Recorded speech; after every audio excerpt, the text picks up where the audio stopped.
want to introduce Ann McKee to you tonight. She is not a member of our society, but she's a member of some other societies, and she has spoken to us before. If you remember last year with the old photographs, she has successfully identified, it was over 100, wasn't it? Mm-hmm. Old photographs. Her record is super. And in the process of inheriting these photos, she really learned a lot about old photos and got interested in genealogy, and the bug bit, and it has persevered and stayed. So we're really glad to have her. She came naturally to genealogy because she was interested in family, and she was a former school librarian, so she knew a lot about research and methodical ways of doing things. So it has just been a very, very good fit, and we're blessed to have her tonight. So won't you help me welcome Ann McKee? She's got a great handout for you. I think you're really going to love it. Hang on to it, don't lose it.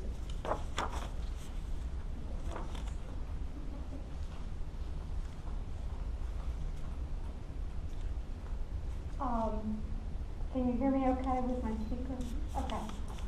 First of all, thank you, Debbie, for inviting me. I feel like I've taken advantage of so many of your beginners classes, both the regular ones and Debbie's online ones, that this is just a little payback to say thank you for all the times I've spent here learning from all of you.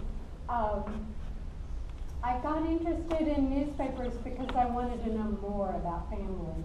I wanted more details about their lives than you could find in birth and death records and marriage records and censuses and city directories. I wanted those kinds of details about what they were like as people and the ordinary events of their lives. So that led me to try to find things in newspapers. You will see in my first few introductory slides what I was watching, the movies I was watching, and the books I was reading at the time I began preparing this in the spring. I had watched a movie called The Post by Steven Spielberg that was one of the Academy Award nominated movies. And there we are. And this quote that was in the movie really stood out to me. Journalism is the first rough draft of history. And that was spoken supposedly or attributed to Phil Graham, who was the publisher of the Washington Post. And at the time that we're talking about in the movie The Post, he has died and his wife has taken over. And she's struggling to keep the business afloat, and she's also struggling to get a hold of and publish the Pentagon Papers. It's the story of their effort to publish the Pentagon Papers, because I feel like that's a really important thing. And by reading articles that were published in our ancestors' lifetime, we kind of see history as they lived it.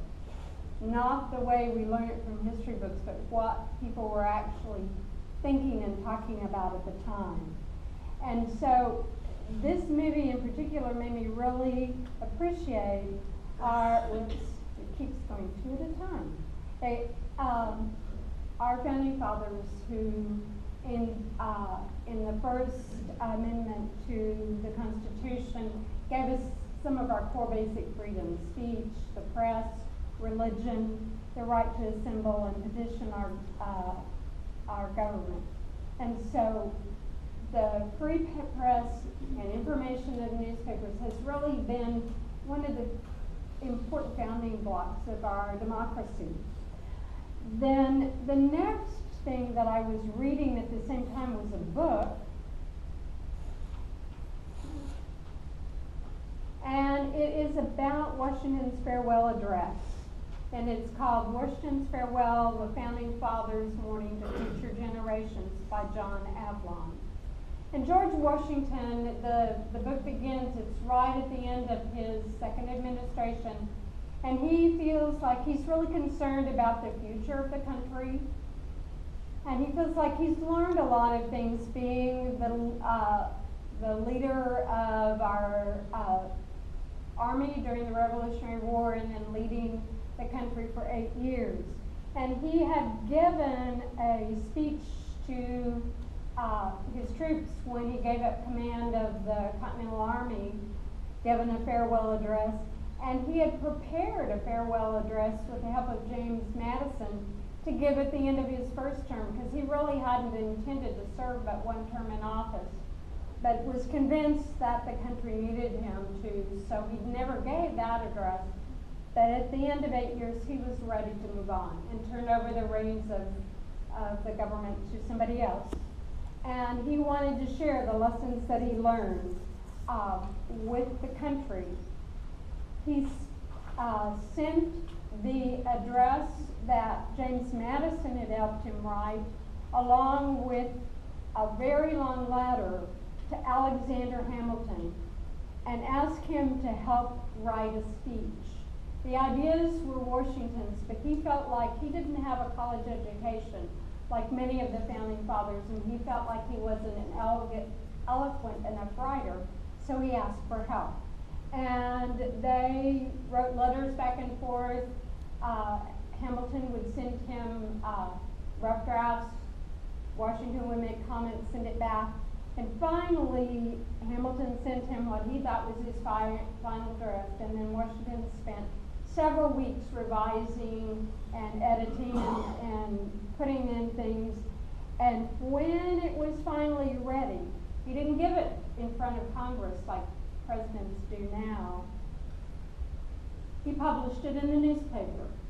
It was published in the American Daily Advertiser, a Philadelphia newspaper. And then after it was published there, it was picked up by newspapers around the country. And it was quite long. In the book, I think it's like 20 or 30 pages of text in the book. It's not, one reason he probably didn't speak it is because nobody could have sat still that long, maybe. But it was full of his thoughts and ideas about the future of the country and things that he needed people to be aware of and concerned about and think about. And this document was so highly esteemed, it was taught in public schools for years. And when it was first published, people thought more highly of this than they did the Declaration of Independence as one of our founding documents.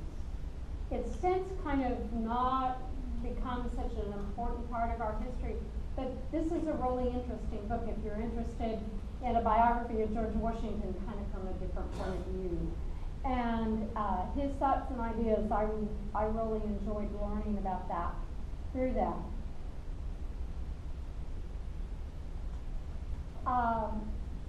For over 100 years, it was widely taught in public schools, and it is still read aloud annually in the United States Capitol, a tradition that was begun by President Abraham Lincoln. So there is somebody every year that reads it aloud, one of the senators or representatives in Congress. And the words from the farewell address even made it into a song in the musical Hamilton. The song is One Last Time, and it's some of the ideas that Washington included in this address that was published in the newspaper. So back in the time of our ancestors, newspapers have played an important role in our nation's history. We can learn about the times where our ancestors lived and the events that influenced their lives. But also we can learn more details about them as ordinary people. Things like births, marriages, deaths were often covered in the newspapers. Newspapers routinely recorded visits of relatives, illnesses, participation in community events by our ancestors.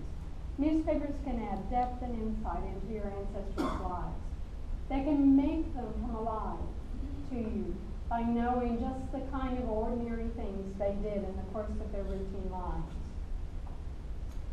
Now, I have also used these two databases that I'm going to talk about, the Portal to Texas History and the Gateway to Oklahoma History, to solve some family mysteries.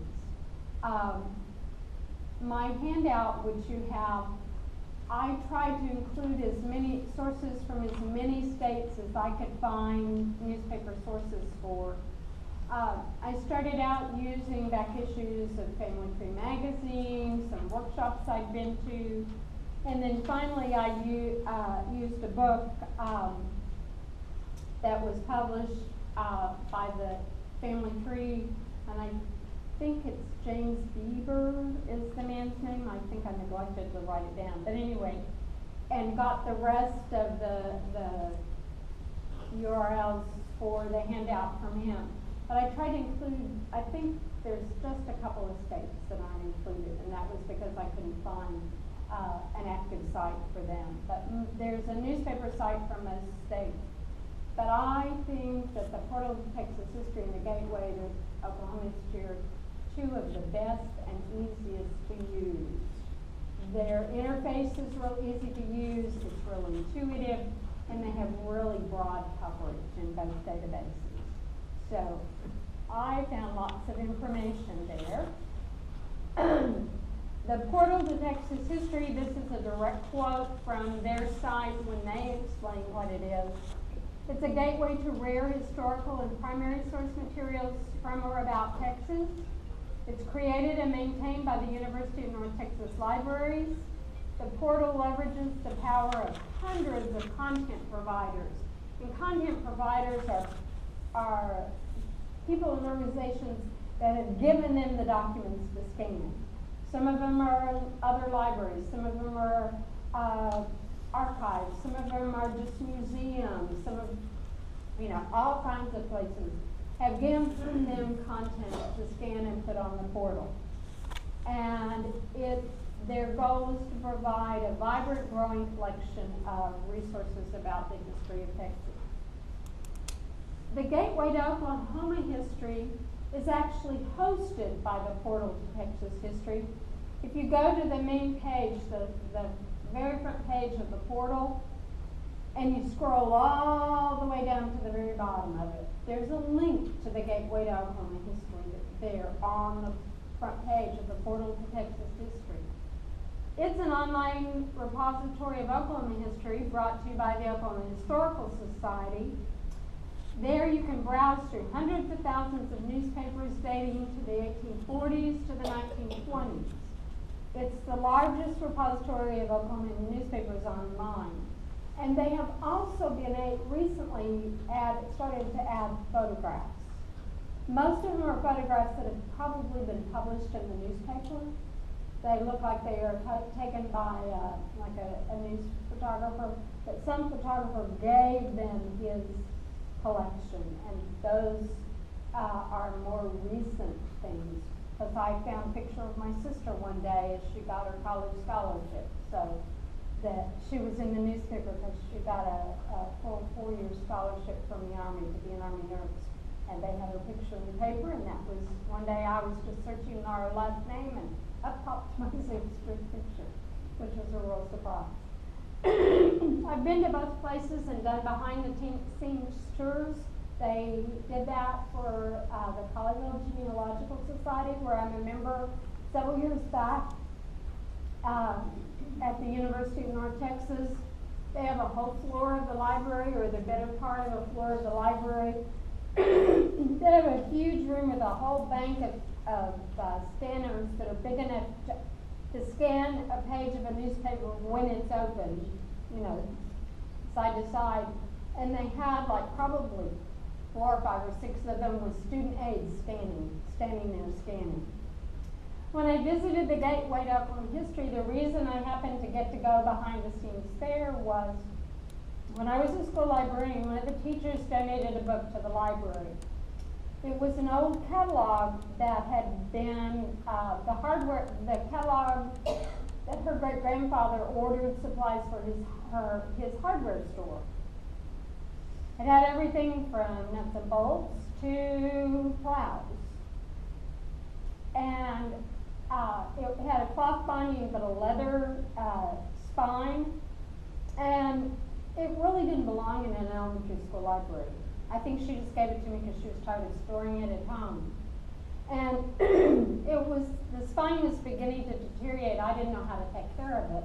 So I asked her if she minded if I donated it someplace where they could archive it and preserve it and keep it from deteriorating further.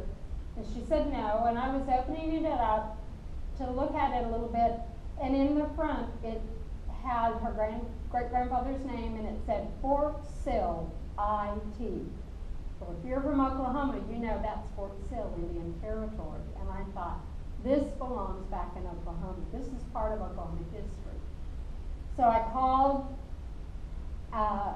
the Oklahoma History Center and I said, I have this thing I'd like to donate.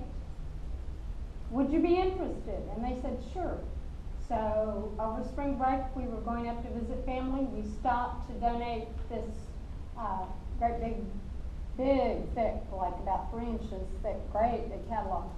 And he said, would you like tickets to the museum or behind the scenes tour? I said, behind the scenes tour? You know, I can buy tickets anytime. And so I got to see theirs. They don't have near the resources that University of Texas does. They had one flatbed scanner with a volunteer scanning, rather than a whole room full of scanners. And they had newspapers piled everywhere, waiting to be scanned. So it takes them a while to get stuff on there because they don't have as many resources. But they still have a pretty good collection of newspapers right now and are improving it every day. Newspapers can break down brick walls, and since I had ancestors both in Oklahoma and Texas, they helped me do that. Hints for searching, and this is on your handout. Put quotation marks to search for an exact phrase. And this is my favorite way of searching if it will yield results. Use a plus in front of a word to make it required, a minus to exclude it. Use and, or not to create Boolean logic expressions. And just a quick reminder, if you're looking for stuff, cats or dogs will give you cats or dogs or both. Cats and dogs only give you things that include both things in the article. Has to have cats and dogs both in there. And if you have cats, not dogs, you only get cat articles, you don't get any dog articles, and you don't get any that have both. So your Boolean operators can help you include or exclude things. And then it also allows you to use wildcards. Question mark is a wildcard to replace a single character. A star will replace multiple characters in a word. So if you're not sure about the spelling of a name, maybe the first 3 letters or 4 letters are okay, but the end of it, it has different endings. You can use an asterisk at the end or a star at the end to just use as a wild card to help with your search. However, you can't use wildcards in your quotation mark phrases. So if you're going to put something in quotes, you can't have a wildcard in there. Now, this is the first thing I went to was on the portal of Texas history, was to try to find the married names for the daughters of my second great-grandfather's younger brother. The reason was to try to identify pictures. I had a bunch of pictures that I thought were probably from my great-great-grandfather's family. Several of them were labeled Ohio, which is where his family was. But I didn't know which of the family members they were. And I thought, if I can find records for all of my grandmother's first cousins, and she was one of 39 grandchildren, maybe I can figure out which cousins, because she had a lot of cousin pictures from her mother's side, so I assumed she had some from her father's side, but I just hadn't been able to figure those out. And so my first effort was to try to find married names for all the girls. And Ezra Lacey Whitehead was a younger brother for my great-great-grandfather. He had 4 children in Ohio, 2 girls and 2 boys. He moved here in 1878 and was a shoemaker in Austin. I know he was there for several years because he's in that city directory every year, starting in 1878. So I followed his career in Austin. He also had 2 more girls while he lived there, but I only knew the married name for one of those 4 girls. And I thought, okay, in his obituary, I might be able to find the daughter's married name. So I went looking, and I tried several different searches, no luck. But I had identified his oldest son, and his oldest son was a judge in Houston. And I thought, okay, if a shoemaker isn't important enough to have an obituary, maybe a judge, a county judge from Harris County would have an obituary. So I went looking for his oldest son, Roy Lacey Whitehead. He had predeceased his father and had died in the 24th of July, 1916. So I went looking for Roy's obituary. The first thing I tried was his name in quotes, the full name, Roy Lacey Whitehead. That didn't work. I tried several other things, so finally I gave up. And I did what is a really poorly constructed search. Anyway, get to it. I just typed Roy Lacey Whitehead. No ands, ors, or nots, no quotation marks, no wild cards. I just did his full name. Now what that's going to give me, it's like having an or between every word. So it's going to give me any article that has the name Roy in it, any article that has the name Lacey in it, and any article that has the name Whitehead in it. I'm going to get a lot of stuff I don't want. Right? But the portal has things that can still help you find what you want. So I did the search. Whoops, sorry. Okay. I got 6,324 matches. That's way too many to look through. But there are 2 things that really help you narrow that down, and narrow it down pretty quickly. One are filters over there along the left-hand side of the screen, and the other is the sort area right here. Okay?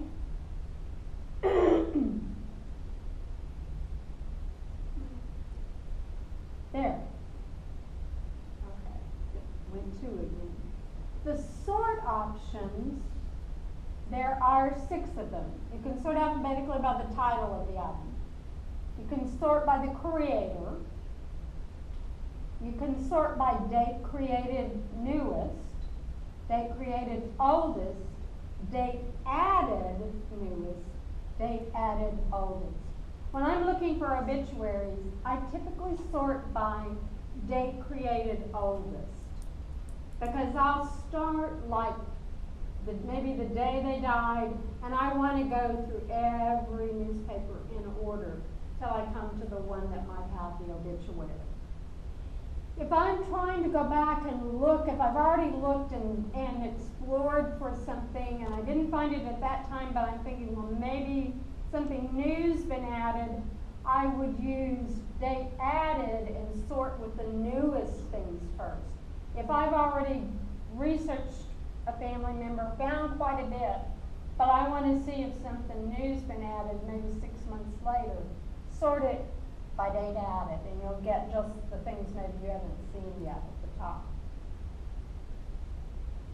Then the filters, what filters are available to you depend on the search you did, okay? One of the filters that I use is the one over there on the right. The type of things can be books, newspapers, photographs, etc. You know, when I'm looking for obits, I filter to newspapers, obviously. You can also filter by geographic location and by date. Both of those are real useful for looking for obituaries. You can filter by partners. If you know that one particular archives has donated a lot of stuff that you want to look at, you could just look at that particular partner to North Texas and only look at If maybe it's an archive that's in your hometown. You want to see everything that they've contributed to the portal. So here's Roy Lacey Whitehead. You can see the way I filtered to newspaper.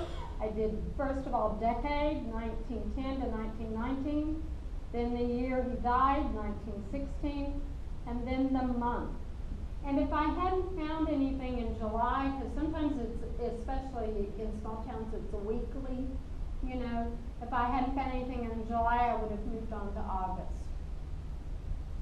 issues.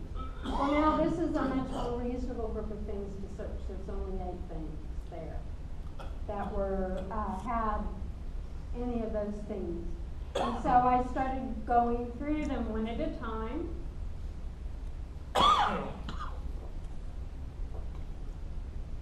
And the 5th one on the list was published today after Roy's death. Right over here, right there, is a little button under search inside, and the search terms I used, Roy Lacey Whitehead. You click on that, and it takes you to the page where the terms from your search appear.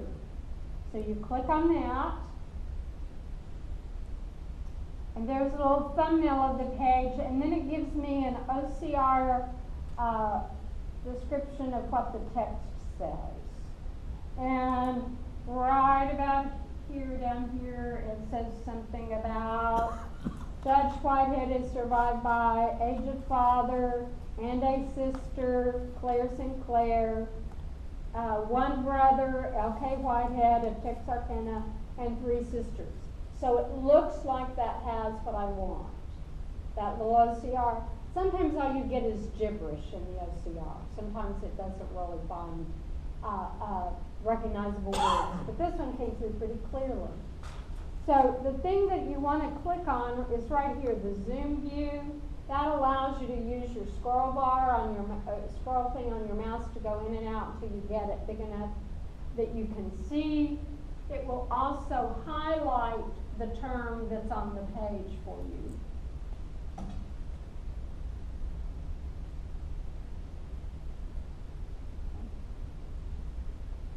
Okay, there's the page, and right down here is Judge Whitehead, funeral under something, Masonic auspices.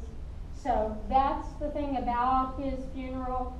It goes down to the end of this page, and then it went way up to the top. So I used my snipping tool to cut it out. That's the one thing that this doesn't have that Chronicling America has. It doesn't have a way to zoom in and just highlight the section you want to. You either save the whole page, print the whole page, or else you have to use your snipping tool to just get the article out. And what I typically do when I name it is I name it the last name of the person, the name of the newspaper, and then the date that newspaper was published. I put all 3 things in the name of it so I know where I got it, so I could go back if I needed to. Do you save it as a JPEG or do you drop it into a Word document? I usually save it as a JPEG. You know, that's a personal preference, but I usually save it as a JPEG.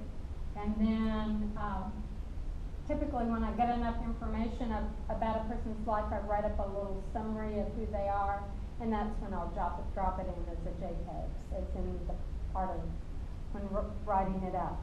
And this first part is really faint and hard to read, but it says, Judge Roy Lacey White-Head. It was there, but because of the hyphenation, my quotation marks didn't find it. So his full name was there, but because it was a hyphenated thing, I think that's why my quotation marks didn't find it. But over here, on the second part, right there, it has what I needed. Besides his widow and 4 children, Judge Whitehead is survived by his aged father, E.L. Whitehead, and a sister, Mrs. Claire Sinclair, one brother, L.K. Whitehead of Texarkana, and three sisters, Mrs. J.O. Terrell, and Mrs. G.C. Stallnacher, and Mrs. Hargraves of Sour Lake. Well, I already knew the first name of Mrs. Hargraves, and I knew the sister that was named Claire, her last name had to be Sinclair. So there was just two sisters, so I, just had to try that last name with each one of them till I found the right one to go with the other two sisters. But I was able to find all four sisters, birth and death dates, and so forth for them.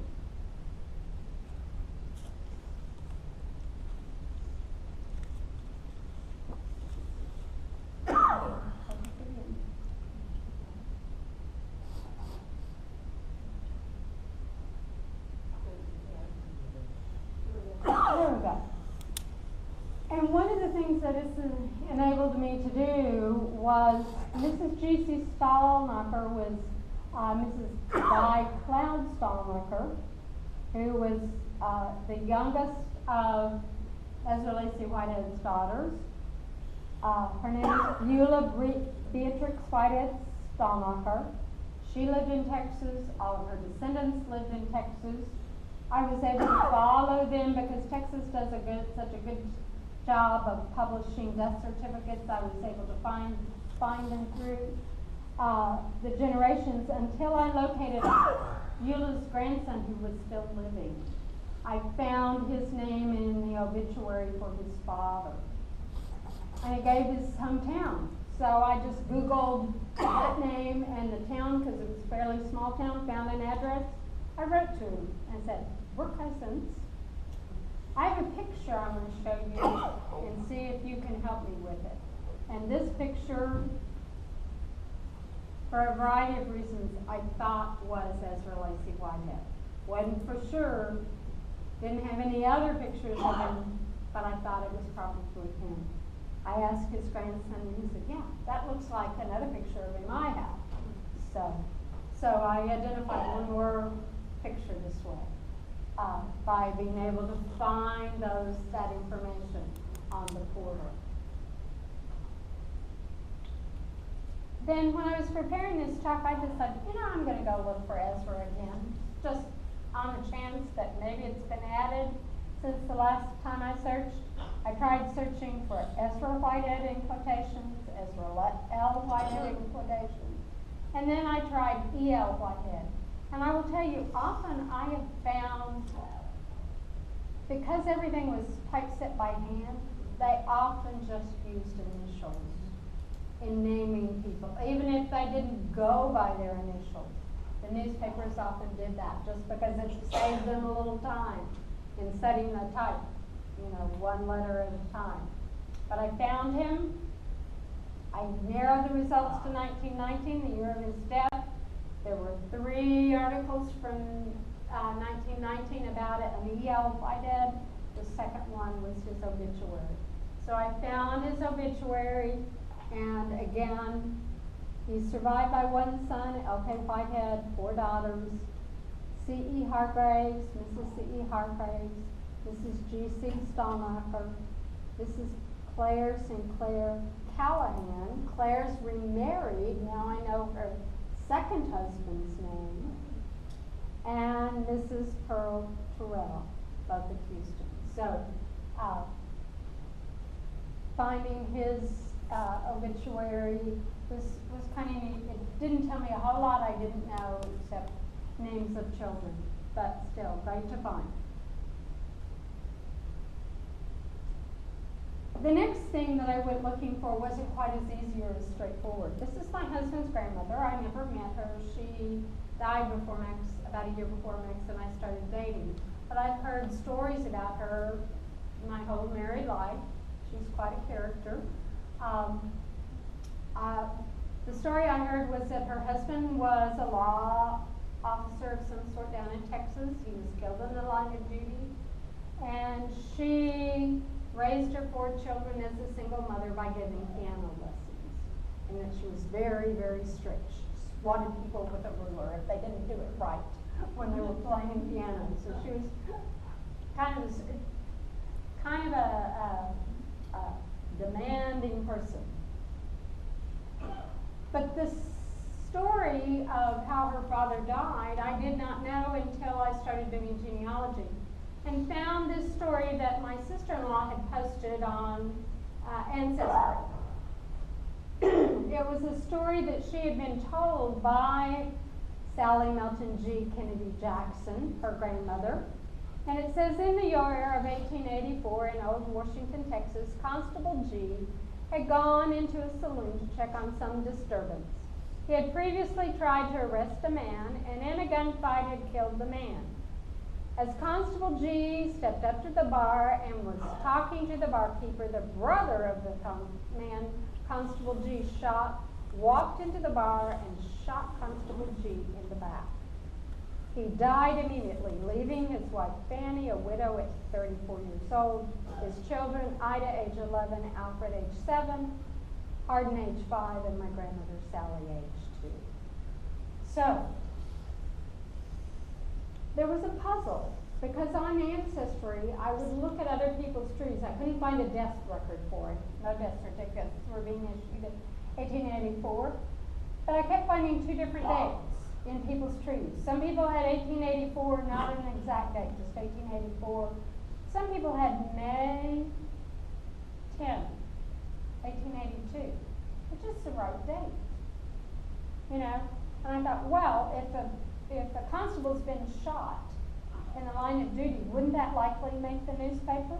Let's go look and see if we can find something in the portal. So I played around a little bit and found that most of the time there were several things about him. His name was Alfred Daniel G, but it was usually listed under Alf G or Alfred G. He went by a nickname of Alf. So I did a search.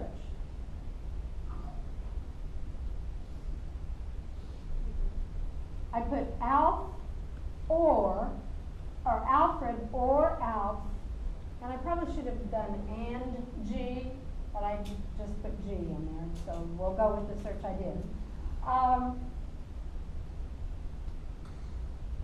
And then when I did the search, found lots of things, but I did a little filtering, and I filtered it to just newspapers right here, just the 1880s, and that's all the more filtering I did, and I still had 200 results. So I started checking them to see if there was some way maybe I could do a better search. But almost every single one of them had to do with him. And that's because every time the newspaper was published, the local newspaper, the name of all the county officials were published in the newspaper. It listed the sheriff, the judges, the deputy sheriff, the constables, everybody's name was in a little box. So, and also, anytime he arrested somebody, his name was in paper. So these all had to do with him, all 200 of them, I think. I didn't check all 200 before I found what I was looking for. But I kept going through them, and they all had something to do with him, so I kept going. It took me a couple of days. But if it's like a dog with a bone. You got a mystery you want to solve. You keep working on it. So, on the second page, so fairly quickly, I found something from January of 1882. So I did a search inside.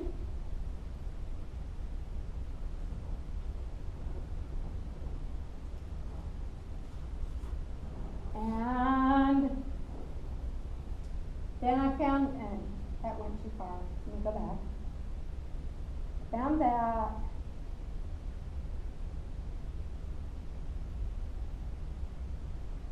Just a minute. We'll go to this. Anyway, I found this and cut it out. And I didn't cut out the whole thing because you couldn't have read it if I did. It was on 2 columns, almost the whole length of the newspaper. It was 2 really long articles. The first one says, fatal shooting at Washington, a bloody tragedy. was enacted at the Old Town of Washington on Saturday night. It appears that some 2 or 3 months ago, Constable Alfred D.G. of Washington Precinct had a difficulty at Grayball with a man named Skinner and 1 or 2 others, and that Dr. Muller, a dentist who had lived at Grayball since last spring, had interfered. This difficulty had been amicably adjusted. Dr. Mueller was living at Washington and following his profession. He stopped at Lott's Hotel about dusk on Saturday. He and G met at Tanner's store under the hotel when the old Grayball quarrel was renewed. Friends interposed, and it was supposed that peace had been restored, but it hadn't. The next morning, G calls him out. There's a gunfight. He's killed. The dentist is killed. So, G is arrested, but then he escapes. It says, culpable negligence on the part of the sheriff, if not worse. When the Galveston News reached here at noon yesterday containing a dispatch from Navasota to the effect that Alf G had escaped from the sheriff at Washington, many said, I told you so. From a gentleman who came to this city from Washington yesterday, the Banner learns the following particulars in regards to the escape. G was arrested Sunday evening and kept under close guard until Tuesday about 10 or 11 o'clock when he was, and what they did was the sheriff took him to meet with his lawyer. But while he was meeting with his lawyer, the sheriff goes over to the saloon to have a drink. The lawyer comes and says, we're done. He says, I'm finishing my drink. The lawyer says, not our problem. They let him sit in the bottom of the downstairs. Their office is upstairs. What does he do? He walks out the back door. Nobody's guarding him. So he walks out the back door and escapes. Well, that gave us, and I kept going through these newspapers. I had them in chronological order, so I kept going through following this story. And one of the things after he escapes, there was this wonderful description published in the newspaper. Now, we have no pictures, no photographs of this man, so I have no idea what he looked like. But to be helpful, the local reporter gives a description to help aid in his capture. The second paragraph says, the news has on occasion aided the capture of criminals. Your correspondent will give a full description of the fugitive. He's about 35 to 37 years old, height about 5 feet 11, weight about 160 or 165 pounds, hair black, inclined to curl, black chin whiskers, dark complexion, eyes dark blue or hazel, has a twitch or blinks when he speaks, talks fast in an overbearing manner, walks very erect, is what we may call good-looking, well-built, and proportioned, walks with a quick step. His revolver, which he doubtless concealed on the horse when he escaped, is a Colt Army 45 caliber. So, there's a wonderful description of him. We don't have any photographs, but we've got a wonderful description. Not a very nice man, has some anger issues, but we know what he looks like. Alfred G. was eventually caught, held for trial. The lawyers asked for a change of venue. They didn't think he could get a fair trial in the town where he lived.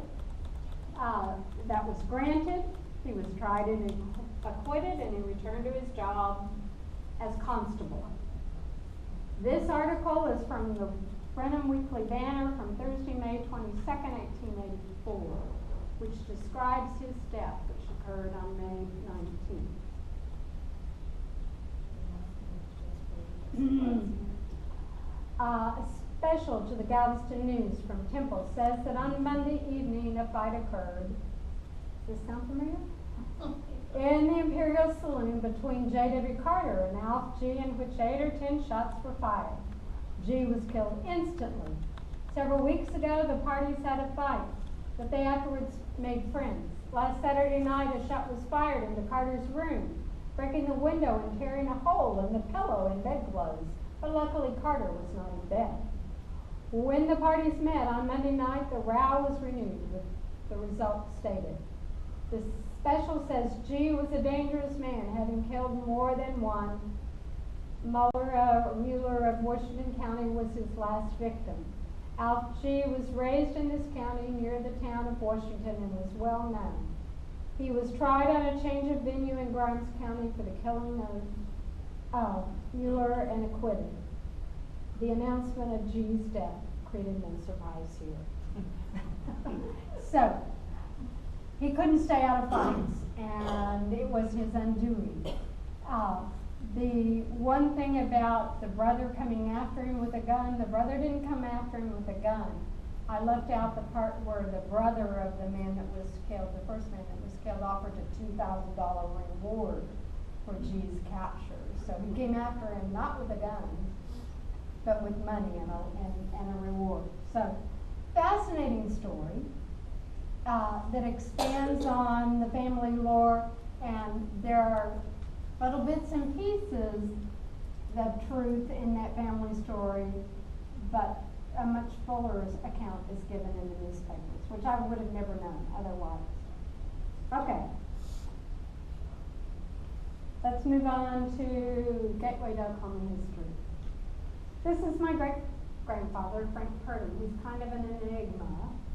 On his death certificate, his daughter, which is my great-aunt, under his parents' name had written unknown. I thought, what man doesn't tell, even if they've never met, doesn't tell his children the names of his parents? Strange, strange man. I knew he was born in Ohio. He was a traveling salesman. He was often absent from home. He'd married my great-grandmother there in Oklahoma, and they had 5 children. My mother has told me he was not a faithful husband. He's a typical traveling salesman. He had lady friends on his travels, evidently. And he died in Guthrie, Oklahoma. This I knew. I went looking in the portal of Texas, or the Gateway to Oklahoma's history. You'll notice the photograph in the background is similar but slightly different, but it works just the same. You use all the same things. And so I went looking for his obituary, thinking maybe there's more information there. I did a search under quotation marks from Burnham because I knew that's what I always went by. And I played around with it a little bit and found a lot of articles that said Frank Burnham, which was, Frank was a nickname. I only got 22 altogether, but I could quickly narrow that down by reducing the decade to the decade he died. He died in 1921. And that gave me only 3 things. The second one on the list was the day after he died. I did a search inside. I did a Zoom view and found, I found his thing on the page. We cut it out. Here's his obituary. The things I learned from this, that he had lived in Dodge City, Kansas before he moved to Guthrie, in that second paragraph. That gives me another place to go look in newspapers and see if he made the newspaper at all when he lived in Dodge City. I looked at the address where he was living at the time of his death, but down here at the bottom, he's survived by his wife and son and 4 daughters. No mention of parents or brothers or family. So he's still an enigma. Not a man that was well known. And I've got just a few minutes. I want to share with you my favorite thing I found. It wasn't even the Alfred Daniel G. That's probably my favorite. The second favorite. But this is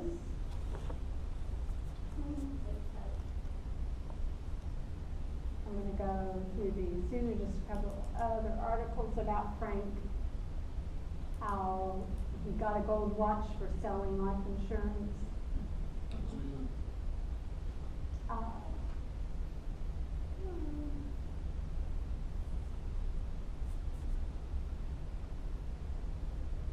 This is my second great grandfather.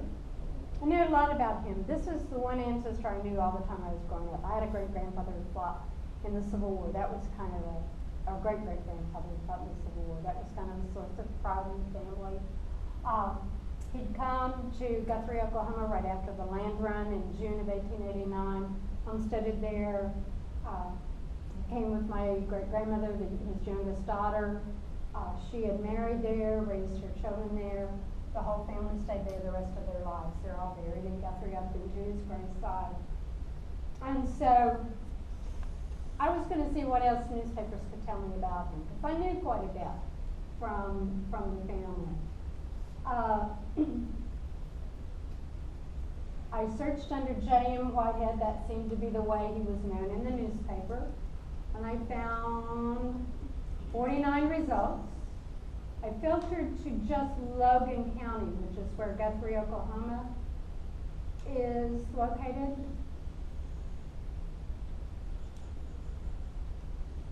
And you can see right up here, I filtered it just to Logan County to make sure it was the right J.M. Whitehead. And I filtered to the year he died, 1909. There were 2 results. And I found the one that was the day after he died. I found an obituary. It didn't really tell me anything I didn't know, except that he was a member of the GAR post while he was living in Guthrie, so that might be a place if they still have records from that post. I might be able to find things, and that the GAR conducted his funeral at the Presbyterian Church. And I knew that he was a Presbyterian, his family was Presbyterian. So this didn't really give me a whole lot of information, but a couple of other things did. One was an article about the Logan County Republican Convention in 1904. My great-grandfather was a platform guest. He was one of 4 people on the platform, and they told a little bit about his history, about his activities in the Republican Party throughout his life. I had no idea he was politically active. I did not know he had done that. So that was a real eye-opener. And it told a lot about his background from the time he was in Ohio and in Kansas. He was born in Ohio. He fought for Kansas during the Civil War and lived there after the war for a while, then moved to New Mexico and then finally to Oklahoma. And every place he was always active in the Republican Party. So that was a real interesting insight that I didn't know. But the thing that I liked the very best was the editorial he wrote. I didn't have anything in his own words at this time. There were no letters that survived. There was no diaries or journals.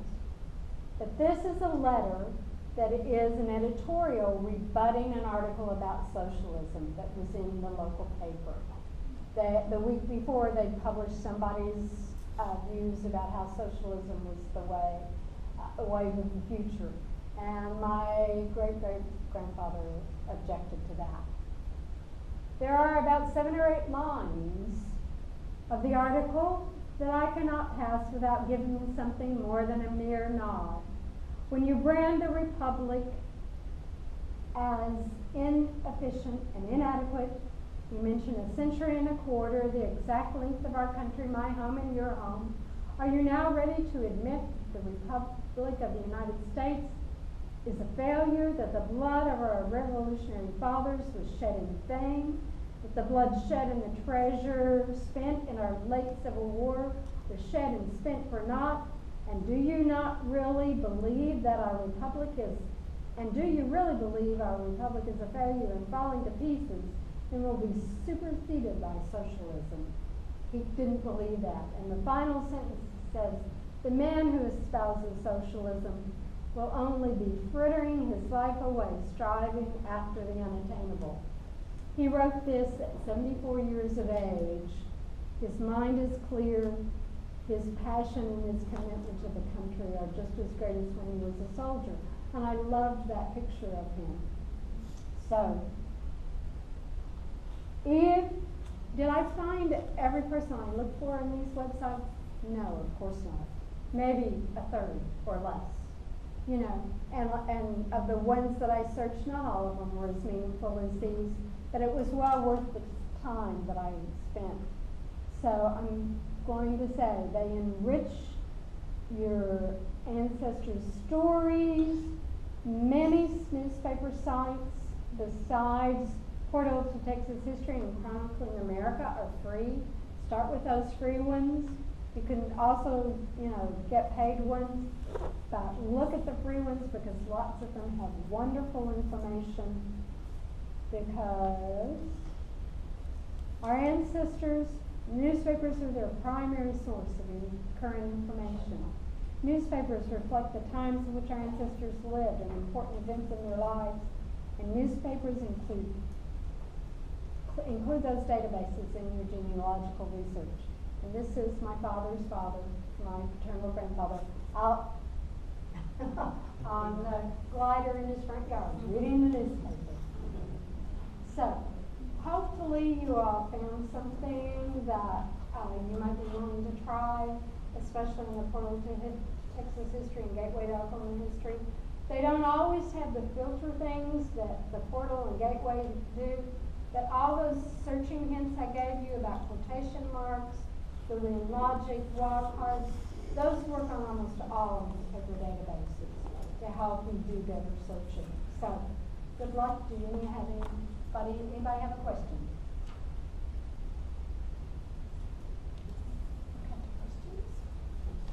I got one question. In the list, you did not list the District of Columbia.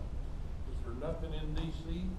Just the only thing that my book of sites had was Library of Congress, Chronicling America. Didn't have Library of Congress there? Well, no, but Chronicling America, but that's at the very first. I did that for all of the United States. And that's the only thing that D.C. has, is what's on Chronicling America. The reason I ask you that is because I have a doctor in town who made an application for membership in the Sons of Texas, I think it was. Anyway, the point is that he was in a point of a brick wall, had a gap, actually couldn't prove a link, is what it amounted to. And I found in article, I found a reference to an article in the Library of Congress. And I called up there, and the guy said, "Oh yeah, I'll get you that." And he sent it to me in 11 by 22 page that he had copied off of the actual page and sent it to me. And it was really a kind of a real surprise to find something like that as easily as that. You never know